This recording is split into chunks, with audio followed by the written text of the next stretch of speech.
절대로 나아지지 않는 한 사람이 있습니다. 주변에서 친구들이 아무리 도와주려고 해도 끝없이 추락합니다. 만약 그런 사람이 곁에 있다면 우린 무엇을 할 수 있을까요? 그 사람의 인생을 우리는 어떻게 봐야 할까요? 안녕하세요. 차 한잔 마실 시간에 책 한 권에 대해 이야기하는 책 한 잔입니다. 오늘 제가 이야기할 책은 리틀 라이프입니다.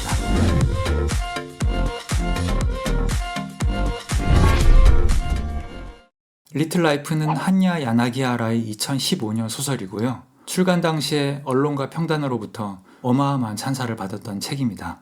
뉴욕 타임스, 워싱턴 포스트, 가디언, 월스트리트 저널, 수많은 언론사에서 올해의 책으로 선정한 책입니다. 그런데 독자들의 반응은 조금 갈렸습니다. 많은 사람들이 이 책을 자신의 인생책으로 꼽기도 했는데요. 어떤 독자들은 사악한 책이라고까지 말했습니다. 그 이유가 무엇일까에 대한 궁금증을 가지고 지금부터 이 놀라운 이야기 속으로 들어가 보도록 하겠습니다. 이야기는 뉴욕에서 사는 4명의 친구들로부터 시작됩니다. 윌럼은 배우 지망생이고요. 전형적인 북유럽 미남입니다. 게다가 친절하고 다정하기까지 해요. 제이비는 조각과 회화를 하는 아티스트고요. 시니컬하고 속물적인 면이 있지만 아주 유쾌한 친구입니다. 말콤은 건축 설계사고 엘리트 집안 출신의 흑인입니다. 여러 면에서 아주 교과서적인 친구죠. 주드는 현재 사법부에서 일하고 있는 검사보이고요. 곧 변호사가 될 사람입니다. 가족이 없는 고아이고 어린 시절 사고로 척추에 손상을 입어서 한쪽 다리를 절고 있습니다. 그리고 가끔 아주 끔찍한 신경통에 시달려야 합니다. 책에서는 아주 아름다운 외모를 가진 청년으로 묘사가 되고 있습니다. 대략 30의 나이인 이 청년들은 지적으로 아주 충만하고요. 유머와 활기가 넘치는 삶을 살고 있습니다. 각자의 분야에서 재능을 가지고 있고 노력도 많이 합니다. 그리고 윌럼과 제이비와 말콤은 신체적 결함이 있는 주드를 아주 많이 아낍니다. 주드는 수줍음을 많이 타는 성격인데요. 친구들에게조차 자신의 과거에 대해서는 비밀로 하고 있어요. 하지만 친구들은 거기에 대해서 절대로 묻지 않습니다. 주드가 섬세하고 자존심이 강한 사람이라는 걸 알기 때문이죠. 서로 간에 크고 작은 갈등이 있긴 하지만 이렇게 밑바탕에 배려와 우정이 깔려 있어서 독자로서 4명의 삶을 지켜보는 게 즐겁습니다. 그리고 주드에 숨겨져 있던 면들이 하나씩 드러나기 시작합니다. 주드는 아주 머리가 좋은 청년입니다. 현재 예비 변호사인데 수학에도 재능이 있어서 MIT에서 석사 과정을 밟고 있고요. 피아노도 잘 치고 성악에도 조예가 깊습니다. 그런데 이런 주드에게는 치명적인 버릇이 있었는데요. 바로 습관적으로 자해를 한다는 것입니다. 주드는 아기 때 부모로부터 버려진 아이였어요. 그래서 수도원에서 자랐는데 어린 시절에 성적인 학대를 받았을 거라는 암시가 나옵니다. 그리고 우리는 주드가 그 트라우마 영향에서 벗어나지 못했다는 것을 짐작할 수 있죠. 하지만 우리는 그 트라우마의 깊이가 어느 정도인지 아직은 짐작할 수가 없습니다. 여기서 50대의 법학과 교수인 헤럴드가 등장합니다. 헤럴드는 주드의 재능과 인품을 항상 높이 산 인물이었고요. 경제적으로 어려운 주드에게 옷도 사주고 자기 집으로 자주 초대도 하고 계속 친밀한 관계를 유지해왔습니다. 헤럴드는 어느 날 주드에게 중요한 할 얘기가 있다고 합니다. 주드는 항상 헤럴드의 우정이 너무 과분하다고 생각했기 때문에 자기가 뭘 잘못한 게 아닌지 노심초사하죠. 그런데 주드를 만난 자리에서 헤럴드는 이미 나이가 30이나 된 주드를 양자로 맞이하고 싶다고 이야기합니다. 헤럴드는 과거의 아들을 희귀병으로 잃은 슬픔을 가지고 있었어요. 주드는 너무나 뜻밖의 이야기에 놀라지만 헤럴드의 호의를 받아들이기로 합니다. 한 번도 가족을 가져본 적이 없었기 때문에 주드의 기쁨은 이루 말로 할 수가 없죠. 그런데 꿈만 같았던 며칠이 지난 뒤 주드는 헤럴드 부부가 나한테 실망하면 어쩌나 하는 걱정을 하기 시작합니다. 자신에 대해서 양부모에게 전부 다 밝힐 수는 없다는 걸 깨닫게 된 거죠. 그리고 그 불안감 때문에 주드는 다시 습관적으로 자해를 하기 시작합니다. 그리고 주드를 이 지경으로 만든 과거의 사건들이 하나씩 드러나기 시작해요. 여기서부터는 많이 불편한 이야기들이 나오는데요. 조금은 마음의 준비를 하고 영상을 봐주시면 좋겠습니다. 주드가 아기 때 발견된 장소는 수도원 근처의 쓰레기통이었습니다. 그래서 수도원에서 자라게 된 거죠. 수도사들은 주드를 먹이고 입히고 가르치지만 아주 엄격했습니다. 그래서 주드는 정을 느낄 기회 따위는 가질 수가 없었어요. 그런데 루크라는 한 수도사가 주드에게 다정하게 대해줍니다. 주드는 그에게 아버지와 같은 정을 느끼게 돼요. 주드가 어떤 마음이었는지 엿볼 수 있는 한 부분을 읽어보겠습니다. 루크 수사가 처음 그를 간지렸을 때 그는 놀라서 숨이 막혔다가 다음 순간 미친 듯이 웃었고 두 사람은 난초 아래 바닥에서 엎치락 뒤치락 하며 함께 웃었다. 너 웃음소리가 정말 예쁘구나. 루크 수사는 말했다. 내 미소는 정말 예뻐, 주드. 또 넌 정말 명랑한 아이야. 그런 이야기들을 듣고 있으면 마치 온실이 마법에 걸려 있어서 그를 루크 수사의 눈에 비친 아이, 재미있고 환한 아이, 사람들이 옆에 두고 싶어하는 아이, 실제의 그보다 더 나은 아이로 변모시켜주는 것 같았다. 주드가 9살이 되었을 때 루크는 주드에게 함께 수도원을 몰래 떠나자고 합니다. 주드는 설레는 마음으로 루크를 따라서 세상 밖으로 나가게 되는데요. 두 사람은 한동안 차를 타고 고속도로를 따라 이동하면서 모텔을 전전하는 생활을 하게 됩니다.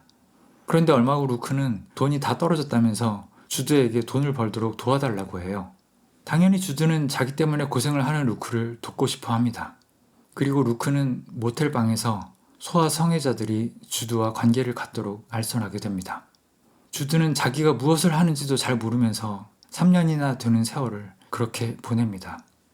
마침내 누군가의 신고로 경찰이 출동하고 루크는 그 자리에서 스스로 목숨을 끊습니다.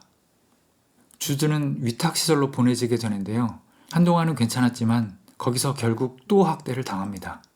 14살이 되었을 때 주드는 마침내 위탁시설을 탈출해서 혼자 히치하이킹을 합니다. 그런데 이때 성병을 앓고 있어서 몸이 정상이 아니었어요. 그런데 도주 중에 트레일러 박사라는 한 의사를 만나게 됩니다. 의사는 주드를 치료해주고 자기 집에서 지낼 수 있도록 해줘요. 하지만 이 트레일러 박사는 루크 수사 못지않은 악인이었습니다. 주드가 회복되니까 그를 가둬놓고 성적인 학대를 하게 됩니다. 주드가 15살이 되었을 때 마침내 트레일러 박사는 주드를 밖으로 내보냅니다. 주드는 박사가 자기를 놓아주는 거라고 생각했는데요. 그건 착각이었습니다. 박사는 달리는 주드를 뒤에서 차로 칩니다. 주드는 죽지는 않았지만 척추에 큰 부상을 입게 돼요. 그리고 그를 평생 괴롭히는 후유증이 시작되게 됩니다. 다시 이야기는 현재로 돌아옵니다. 주드는 가족이 생겼다는 행복이 너무 크지만 그만큼 불안감도 큽니다. 그래서 자해를 하는 습관을 이어가게 돼요. 그러다 어느 날 손목 핏줄을 너무 깊이 그어서 혼자 수습하지 못할 상황에 처하게 됩니다. 결국 함께 살던 윌럼에게 도움을 요청하게 되고요. 그렇게 해서 지금까지 주드의 자해에 대해서 어렴풋이만 알고 있던 윌럼은 사태의 심각성을 알게 됩니다. 그런데 이 즈음에 여러 사건들 때문에 내 친구들의 우정에도 금이 가고 서로 소원해지게 됩니다. 게다가 오랫동안 빛을 못 보던 윌럼이 마침내 배우로서 성공해서 주드의 곁을 떠나 오랜 시간 해외에서 머무르게 되죠. 주드는 외로움을 못 이겨서 패션 회사의 간부인 케일럽을 만나기 시작합니다. 케일럽은 관계가 깊어지니까 사디스트적인 성향을 드러내기 시작합니다. 주드를 정신적으로 짓밟고 나중에는 육체적인 폭력까지 휘두릅니다. 심지어 양아버지인 헤럴드 앞에서도 아들인 주드를 모욕하죠. 결국 주드는 케일럽에게 죽을 만큼 폭력을 당한 뒤에 방치되었다가 헤럴드에 의해서 목숨을 건지게 됩니다. 헤럴드와 윌럼은 주드에게 자해를 하지 말라고 말리기도 하고 위협도 해보지만 아무 소용이 없습니다. 주드는 양성애자였던 윌럼을 오랫동안 좋아했었는데요. 마침내 두 사람은 서로 사귀는 사이가 돼요. 그런데도 주드는 여전히 불안을 느끼고요. 또 그 때문에 윌럼과도 갈등을 빚게 돼요. 그리고 주드는 자기 감정을 다스리기 위해 자해를 합니다. 결국 반복되는 이런 파괴적인 행동 때문에 주드는 양 다리를 절단하게 돼요. 하지만 이를 계기로 그간 방황했던 윌럼이 주드 곁에 머물게 되고요. 주드는 큰 장애를 입긴 하지만 가까스로 심리적인 안정을 찾습니다. 하지만 주드에게 처음으로 주어진 이 행복도 그리 오래 가진 못합니다. 그간 주드는 자신의 트라우마와 불안감 때문에 힘들었는데 이번에는 아무도 상상하지 못했던 외부의 사건이 주드를 무너뜨립니다. 이야기가 너무 어두워서 요약을 하는 동안 좀 힘들었는데요. 아마 들으시는 분들도 많이 괴로우셨을 거라 짐작이 됩니다. 하지만 실제로 책을 읽기 시작하면 생각보다 훨씬 재미있어요. 이 책이 나왔을 때 타임즈에서는 이렇게 긴 책을 읽으면서 더 길었으면 하고 아쉬워한다는 것은 분명 흔치 않은 일이다 라는 서평을 내놓았고요. 저도 여기에 100% 공감합니다. 우리나라 번역본은 1, 2권 합해서 1000페이지가 넘는데 더 읽고 싶다는 생각이 들었습니다. LA 타임즈의 서평에서는 어른이 되어 읽은 책 중 유일하게 눈물을 쏟은 책. 커커스 문학상 선정단은 걸작이라는 말은 이 대담한 소설을 위한 것이다. 뉴요커는 고통 뒤에 따르는 위로를 거부하는 놀라운 소설, 그 안에는 예상을 뒤엎는 아름다움이 깃들어 있다 라고 평가했습니다. 여러 언론에서 찬사를 바쳤는데요. 저 개인적으로는 이 책을 읽는 것이 그 모든 찬사들이 하나하나 다 맞다는 것을 확인하는 과정이기도 했습니다. 일단 형식적으로 보자면 이 책은 너무나 아름다운 문장들을 가지고 있어요.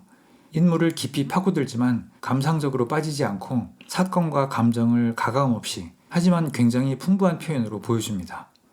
분명하고 생생한 아주 놀라운 산문 스타일을 가지고 있는 책이에요. 그걸 엿볼 수 있는 소설의 한 부분을 읽어보겠습니다. 이야기의 초반인데요. 내 친구들 중 하나이자 화가인 제이비가 어느 날 주드와 페드라라는 여자의 사진을 찍고서 그 사진을 다시 보게 되는 장면입니다. 주드는 주드와 윌럼 둘 다 하도 많이 입고 다녀서 둘 중 누구 옷인지 알 수 없는 밝은 남색 스웨터를 입고 있었고 포트와인색 울 드레스를 입은 페드라는 주드 쪽으로 고개를 기울이고 있었다.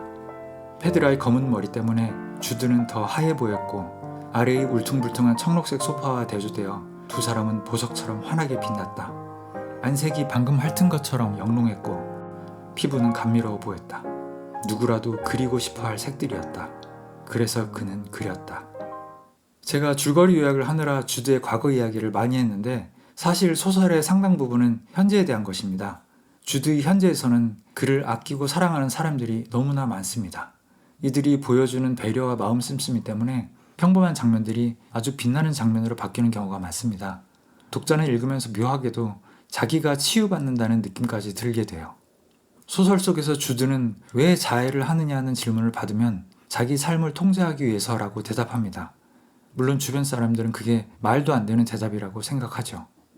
하지만 읽다 보면 희미하게나마 주드를 이해하게 되는데요. 주드로서는 그게 정말로 자기 자신을 유지하기 위한 하나의 방법이었겠다 싶은 생각이 들게 됩니다. 주드는 성인이 되어서도 자신의 성적 정체성이 무엇인지 정확히 모릅니다. 그저 그가 당한 일들 때문에 한 방향으로 굳어졌을 뿐이죠. 이뿐만 아니라 자신이 과거에 당한 범죄들을 자기 내부에서 합리화하지를 못했어요. 왜냐하면 그를 수도 안에서 데리고 나왔던 루크 수사, 함께 모텔을 전전하면서 그에게 소아 성애자들과의 관계를 강제했던 그 루크 수사를 끝까지 미워하지 못합니다. 심지어 감정적인 동요가 심해지면 그를 그리워하기까지 해요. 아마도 최초로 그가 애정을 느낀 사람이기 때문이겠죠. 이런 모순을 한 사람이 도대체 어떻게 받아들일 수 있을까요? 이 책을 읽으면서 저는 그랬습니다. 왜 주드가 나아지지 못할까? 주드가 문제를 해결하려면 어떻게 해야 할까? 그런 생각을 계속하면서 책을 읽었어요. 주드가 빨리 문제를 해결해서 이걸 읽는 내 마음이 좀 더 편안해졌으면 좋겠다 싶었는지도 모르겠습니다. 하지만 그러는 동안 주드가 가진 문제가 얼마나 크고 무거운지를 잊고 마치 모든 문제는 해결 가능한 것처럼 제 마음대로 단정했던 것 같아요. 돌이켜보면 주드는 그저 애정을 갈구하는 한 사람이었습니다. 사랑하는 사람들이 있었고 그들을 실망시키고 싶지 않아서 겉으로라도 정상적으로 사는 것처럼 보이려고 애썼어요. 그저 자기가 할 수 있는 최선의 일을 했던 것인지도 모르겠습니다. 한야 야나기야라는 1974년에 태어나서 하와이에서 자란 미국인 소설가입니다. 아버지는 일본계 미국인이고 어머니는 한국계 미국인이라고 해요. 학창시절에 학교에서 시를 많이 썼다고 하는데 그게 이 작가가 생생한 문장을 쓸 수 있는 원동력이 아닐까 싶습니다. 작가는 지금까지 3권의 장편소설을 썼고요. 아직 우리나라에는 리틀 라이프만 출판되었습니다. 작가는 또 티 매거진이라는 뉴욕타임즈 계열 잡지의 편집장이기도 한데요. 그렇게 바쁜 일을 하면서 어떻게 그렇게 두꺼운 책을 썼냐는 질문을 받으니까 작가는 낮에는 브루스 웨인처럼 일하고 밤에 특별한 부름을 받으면 배트맨처럼 소설을 썼다고 하네요. 대단한 사람인 것 같습니다. 이 책을 다 읽은 뒤에 저는 뭔가 어리둥절한 기분을 느꼈어요. 한참 동안 책이 머릿속에서 떠나지는 않았습니다. 그런데 한참 시간이 흐른 뒤에는 마치 태풍이 지나간 뒤의 바닷가처럼 묘한 평온함을 느낄 수 있었습니다. 여러분도 새로운 무언가를 발견할 수 있기를 기원하면서 이 책을 추천드립니다.